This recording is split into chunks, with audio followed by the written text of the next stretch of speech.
शुरू अल्लाह रब्बुल इज़्ज़त के नाम से जो बड़ा मेहरबान नहायत रहम करने वाला है।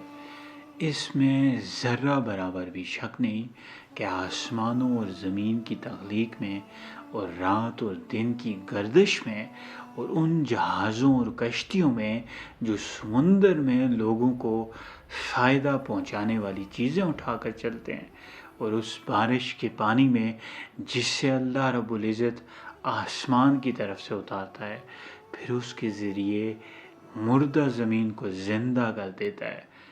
वो ज़मीन जिसमें उसने हर किस्म के जानवर फैला दिए हैं, हवाओं के रुख बदलने में, उस बादल में जो आसमान और ज़मीन के दरमियान हुक्म इलाही का पाबंद होकर चलता है।